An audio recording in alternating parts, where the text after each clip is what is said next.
Hello everyone, welcome to Canteen Cup. My name is Scott, and how's everybody today?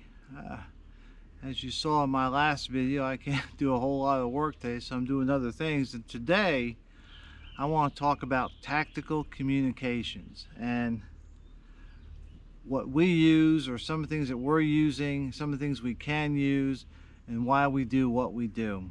So, first off, why tactical communications? Well, in a situation like this where something goes bump in the night and I'm going outside and I'm leaving my wife and family inside, we should have a means to communicate with each other. And how you do that is really kind of a personal thing. I've kind of talked about some videos about that, but I want to give you some insight today on some of the things that we use and why we do it. Okay, first off, I am an amateur radio operator, and I have an extra class license, and I have radios, and been doing it for about 25 years now. However, for my tactical communications, I'm using just a simple FRS radio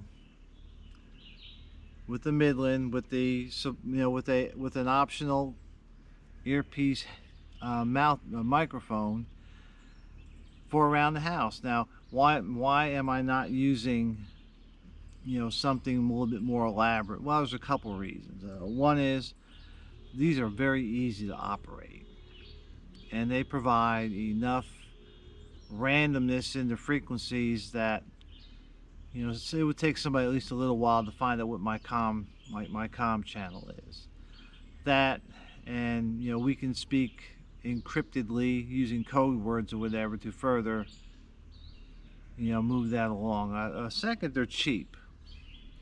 I mean, you can get these things from 30 to 60 bucks, whereas if you buy a amateur radio handy talkie, you're going to spend at least $100 to $400 for one.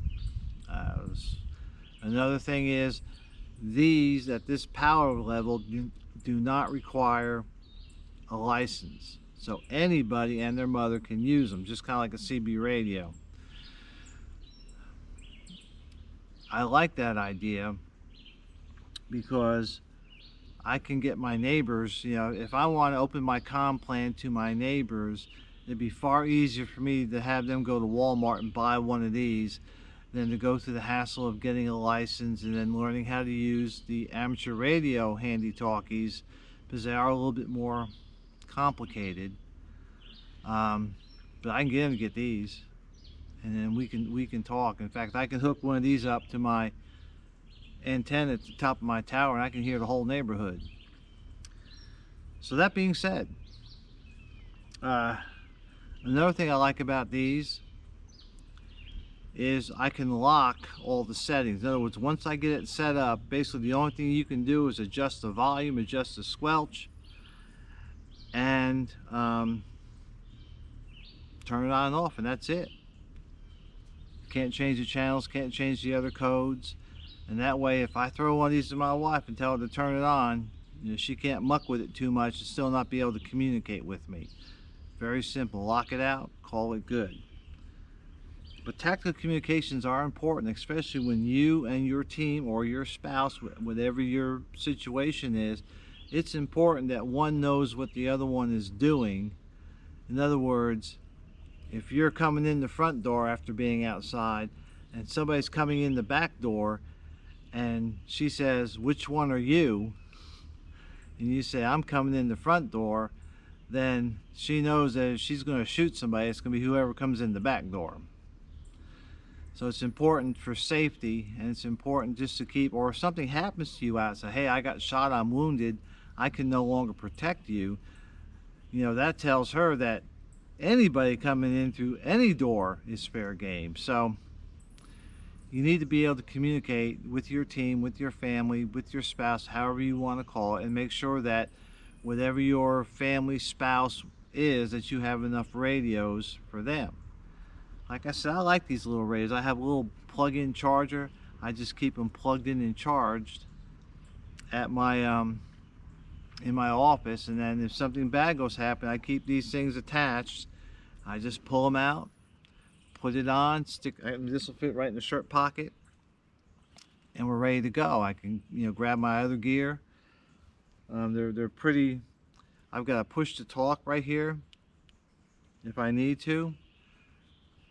The other thing I did with this is I silenced all the beeps these things make. This thing has what's called a Roger beep, which when somebody stops talking, it goes beep to let the other person know that you've stopped talking, but nobody can hear it. It only comes through my headset.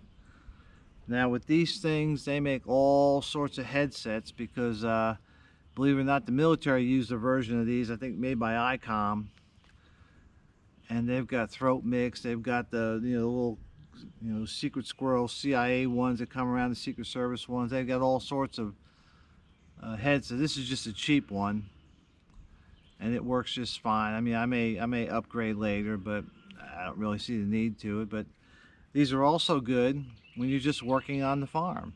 If she's at that place and I'm down at that place, we can still talk to each other. Cell phones are okay. Now where I live, cell phones work, but sometimes it's just a hassle. The bad thing about having a cell phone with you is if you grab your cell phone and walk out that door and you forget to turn off your sound, then the thing's going to alert. And if yours is like mine, when mine's in my pocket, if I bump it around like this, it lights. The home screen comes on, or the lock screen comes on, and it's doing that all the time. And so that's another example of here I am, shoot here I am. Whereas these don't. So that's it for today. A little bit of a tactical comms thing, and consider, communications is a skill. And it takes practice. Like I said, I've been doing it for 25 years. A lot of things that come naturally to me don't necessarily come naturally to other people. But you need to have a plan on how you're going to talk to other people on your team when other things go bad. Like I said, if you are egressing your house and you're going to identify and neutralize a threat, so to speak, you need to be able to communicate with each other. For example, let's say there's 4 of you that come out your house. 2 go to the left, 2 go to the right. Okay, once both of you go around that corner, you are no longer in line of sight, or you can't see each other. It'd be very nice if you 2 are coordinating attack to know when the other person's going to go, or where that person is, so that you can establish your lines of fire. Because you don't want to shoot your buddy. That's kind of counterproductive. So that's all I got. Just a quick talk about emergency comms and how you can use them around your ranch. And again, that you have to practice with them. We use these. An example. The original reason why we bought these is we were moving from Virginia back to Georgia, and I was driving a 31-foot truck. And there were times when I needed my wife to help me back up. And when you're 31 foot back and you're on the opposite side, I couldn't always hear her. Whereas when we had these walkie-talkies, at the time I didn't have the headsets, but I could just put it up in the sun visor and I can hear what she's telling me when I'm backing up, so I didn't crunch anything. So keep that in mind. Again, work your stuff, get a comms plan going. That's important. It's almost as important as having guns and knives. You got to be able to talk to one another, you and your neighbors. So that's all I got. Stay safe and stay secure.